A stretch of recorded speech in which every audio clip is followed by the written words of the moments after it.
সবাই কেমন আছো? আশা করি সবাই খুব ভালো আছো। এখন সকাল প্রায় 10টা বাজে, 10টা না 10:30 বাজে। আজকে কুট্টুসকে নিয়ে স্কুলে গেছিলাম অন্য একটা মাঠে, সেখান থেকে শেয়ার করতে পারিনি তোমাদের সাথে কিছু। বাড়িতে এসে কুট্টুসকে একটা কেক দিয়েছিলাম। সকালে আজকে টিফিনে ভাত দেবো না, তো সঙ্গে একটুখানি একটু ডোনাট ছিল আর একটুখানি এই কমলা লেবু। তো আজকে কিছু কমলা লেবু কিনে নিয়ে এসেছিলাম।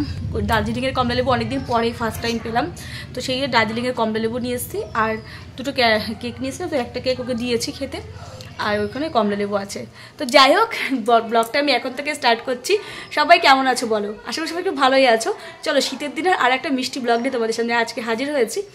আর একটা কমপ্লেন নিয়ে এসেছিলাম, পুটুসের কমপ্লেন আর অনেকদিন ধরে শেষ হয়ে গেছে। তো ফাটাফাটি ব্লগটার সঙ্গে আজকে কী শেয়ার করতে পারি সবটাই তোমাদের সাথে শেয়ার করবো। কী রান্না করবো আজকে, কী কী কাজ করবো, প্ল্যানিং মাফিক একটু একটু করে রেখে দিয়েছি। তো ঘর মোটামুটি আমার ক্লিন করা আছে, কিন্তু ঘর মোছা হয়নি। ঘরটা মুছে বৃহস্পতিবার দিন, তো আজকে ঘর মুছতেই হবে।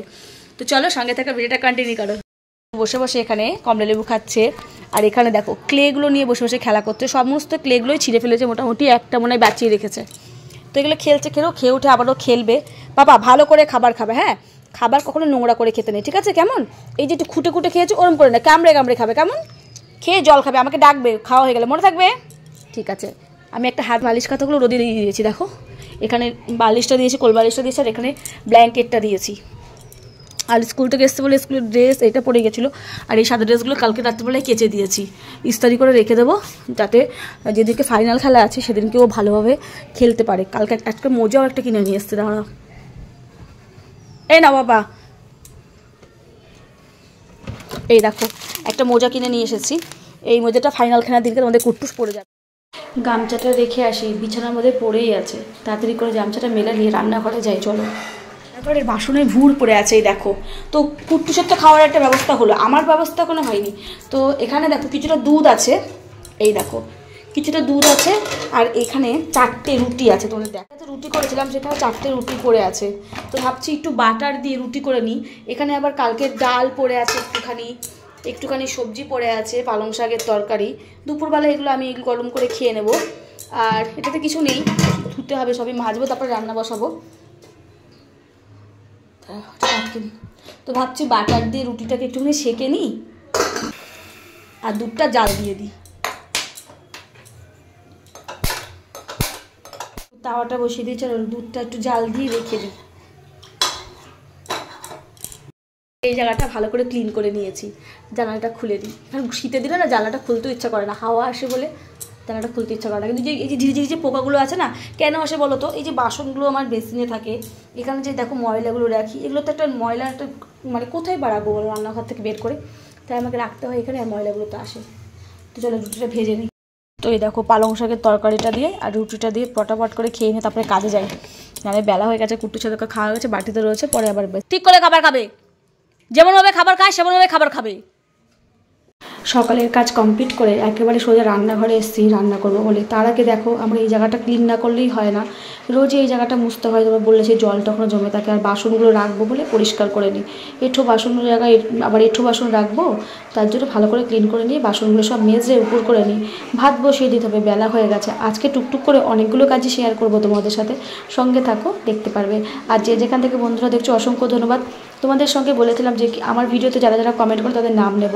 তো তার মধ্যে প্রিয় সিং আছে, আর তার সঙ্গে আছে কৌশিক আছে, প্রিয়াঙ্কার টাইম স্টোরি আছে, প্রিয়াঙ্কা দি, রুম্পা দি আছে, যাবো তাই করি, পৃথা আছে, পৃথা ওর চ্যানেলের নামই পৃথা দিয়েই। তো ওরা সবাই কিন্তু আমার ভিডিও দেখে, সবাইকে অসংখ্য ধন্যবাদ আমার ভিডিও দেখার জন্য। তো ঘরটা আবার ক্লিয়ার করে নিচ্ছি, একবার রান্নাঘর একবার ঘর, এই কাজ আমাকে করতে হয়। কারণ একদিকে ভাতে বসে থাকলে কিন্তু আরেকটা কাজ আমার কমপ্লিট করা একদমই হবে না। তো ঘর বারান্দা ভালো করে ক্লিন করে মুছে নিয়ে এসে আবার এসে রান্নাঘর মুছতে। রান্নাঘরের মেঝেটাতেও যখন শীত পড়লে কী হবে, এত মানে প্রতিদিন না মুছলে না কেমন হয়ে যায় যেন। ডাইনিং রুমটাকে ভালো করে ক্লিন করে নিলাম। আজকে যেহেতু বৃহস্পতিবার, সেহেতু সেই জন্য তাড়াতাড়ি করে সমস্ত কিছু পরিষ্কার করে নিচ্ছি। কুমড়োটা ভেবেছিলাম একটুখানি বেগুনি মতন করব, মানে কুমড়ো, তারপরে ভাবলাম না ভাজাই করি, তাড়াতাড়ি হয়ে যাবে। এদিকে আমার ভাতও হয়ে গেছে, কুমড়োগুলো কাটাও হয়ে গেছে, হলুদ নুন দিয়ে মাখিয়ে একটু চিনি দিয়ে দিয়েছিলাম। একটু কাঁচা কুমড়ো তো মিষ্টি মিষ্টি খেতে লাগবে, পাকা কুমড়ো হলে কি হয়, ওগুলো এমনিই মিষ্টি হয়। তো কড়াইতে গরম তেল দিয়ে দিয়েছি, এবার আমি কুমড়োগুলো ভেজে দেবো। এদিকে তোমাদের কুট্টুস কী করছে তাও তোমাদের সাথে দেখাবো, শেয়ার করবো। আর আজকে কিছু ছোটো ছোটো মাছ তোমার মানে ওর ঠাকুমা মানে আমার শাশুড়ি মা দিয়ে গেছিলো রান্নার জন্য। তো এই দেখো এটা তেলাপিয়া মাছ, একটা দুটো বাটা মাছ, একটা পোনা মাছ ছোটো। তো এই মাছগুলোকেই আমি রান্না করবো। আর আমার না ছোটো মাছ খেতে ভালোবাসি বলে আমাকে আরও দিয়ে গেছে। আমি বড় মাছ অত ভালোবাসি না। কারা কারা ছোটো মাছ খেতে ভালোবাসো আমাকে কিন্তু কমেন্ট করে বলবে। তো আজকে এই মাছটা আমি কী দিয়ে রান্না করবো জানো তো? আর গতকাল একটা মূলো নিয়েছিলাম জানো, সেই মূলোটার অর্ধেকটা রয়েছে তোমরা জানোই। তো মূলো তো এমনি সোয়াদুর খাওয়া যায় না, সেই মূলোটা দিয়ে রান্না করবো। আর কুট্টুচোর অবস্থা দেখো, এখানে বালিশ খাতা রোদে দিয়েছি, মহারাজের মতো শুয়ে আছে। তো আবার কুমড়ো ভাজা হয়ে গেছে, মাছটা ভেজে নেবো। তো সেই মূলো দিয়ে আর একটা আলু দিয়ে মাছটাকে প্লেন পাতলা করে ঝোল করবো, সঙ্গে একটু করে ধনেপাতা দেবো। আর শীতকাল কিন্তু ধনেপাতা ছাড়া কিন্তু ভালোই লাগে না, তাই না? তবে আমি অতটা প্রিয় নয়, দিলেও হয় না দিলেও হয়, তবে ওই যে ধনেপাতা দিলে একটা স্বাদ বাড়ে তাই খাই আর কি। এদিকে দেখো আমার মাছ ভাজা হয়ে গেছে। ফোড়নে কিন্তু আমি কালো জিরা আর একটুখানি জিরে দিয়েছি। ছোটো মাছে না কালো জিরে ফোড়ন খুব ভালো লাগে, একটা শুকনো লঙ্কা ফোড়ন দিয়ে দিয়েছিলাম, আর কিছুই দিইনি। আর এই যে ছোটো ছোটো করে লম্বা লম্বা করে এরকম মূলোটা আর আলুটা কেটে নিয়েছিলাম। 1 চামচ জিরের গুঁড়ো, 1 চামচ ধনের গুঁড়ো দিয়েছি, না 2 চামচ জিরের গুঁড়ো, 1 চামচ ধনের গুঁড়ো, একটু নুন আর একটু হলুদ। কুট্টুস যেহেতু ঝাল খেতে পারে না, ওর জন্য আমিও ঝাল খেতে পারি না, বাধ্য হয়ে আমাকে কী হয় আদা পেস্ট করে দিলে ভালো হয়, কিন্তু আমি আদাটা না এরকম করে দিই, ঝিরিঝিরি করে দিই। আর গোলমরিচের গুঁড়ো দিই। গোলমরিচের যে গুঁড়োর যে ঝালটা আছে না, সেই ঝালটা কুট্টুস একটু তাও খেতে পারে, একটু মানে বলে ঝাল ঝাল, আমি অত কানে দিই না যে না ঝাল খেতে হয় একটুখানি। তো দেখো ওর ঝোলটা আমার কমপ্লিট হয়েও গেছে এবং ঝোলটাকে আমি নামিয়েও নিলাম। তো চলো এরপরে তোমাদের ছাদে নিয়ে যাই। অনেক দিন পর দুপুরবেলায় ছাদে এসেছি। আর তোমরা বুঝতেই পেরে গেছো আমি দুপুরবেলায় কেন ছাদে এসেছি।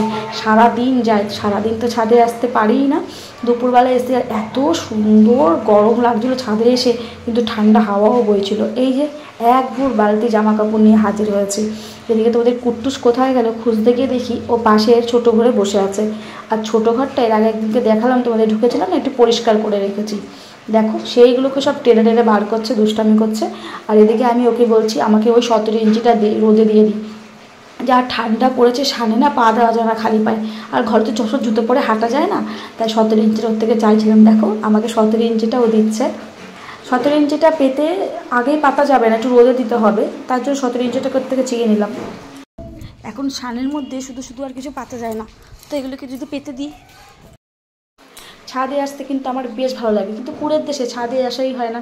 ছাদে এসে যদি দুপুরবেলা খাওয়া দাওয়ার পর একটু রোদের মধ্যে গা মাখা যায় না, ঝিমঝিম পায়, ঘুম পায়। আমার তো তখন মনে হয় ছাদের মধ্যে যদি ছোট্ট একটা বেড থাকতো শুয়ে পড়তাম, এরকম আর কি। তো বালিশটা এত এত ধুলো পড়েছে যে কি বলবো, সেই বালিশটাকে আমি ভালো করে রোদে দিলাম। আর জামা কাপড়গুলো ভিজিয়ে রেখে দিয়েছি। এখন বাজে প্রায় 12:30 পৌনে 1টার মতন। তো কুট্টুসকে বললাম বাবা আমি কি একেবারে জামা কাপড় কেচে যাবো? বললো হ্যাঁ মা কেচে তারপরে ভিজে চলো। আমার এখনও স্নান হয়নি, কুট্টুসের স্নান হয়ে গেছে, ওকে খাওয়াতে হবে, দেরি হয়ে যাবে আজকে সত্যি অনেকটা দেরিও হয়ে গেছিলো, 3টে বেজে গেছিলো ওকে খাওয়াতে খাওয়াতে। কারণ এখান থেকে কাছাকাছি করে যাবো, তারপরে আমি স্নান করবো, তারপরে খাওয়াবো, খেতে বসলে আমার আর স্নান হতো না। তো আমি আজকে জামা কাপড়গুলো কাচ্ছি, অল্প করে মেলছি। আগে যেন তো একভাবে বসে আমি কাছাকাছি করতে পারতাম, এখন না পায়ের ব্যথায় পারি না, একটু করে কাচি, কেচে ধুয়ে ওগুলো মেলে ততক্ষণ পাটা একটু ছেড়ে যায়, আবার কাচতে বসি, এইভাবে করে করে জামা কাপড় কাচি। আর এই দেখো জামা কাপড় কাচা হলে কেন এখনও চাদরটা বাকি আছে, চাদরটা বসে বসে কাচতে পারবো না, ওগুলো গামলার মধ্যে দিয়ে পাড়িয়ে নেবো। তো কেমন লাগছে আজকের ভিডিওটা তোমরা কিন্তু কমেন্ট করে বলবে। আর কার কার ওখানে কেমন ঠান্ডা পড়েছে সেটাও বলবে। যদি ভালো লেগে থাকে অবশ্যই like, comment, share and subscribe করে দিও বন্ধুরা। আর নেক্সট ভিডিও খুব তাড়াতাড়ি আসছে অনেক সুন্দর ভিডিও নিয়ে, ততক্ষণ পর্যন্ত ভালো থেকো, টাটা।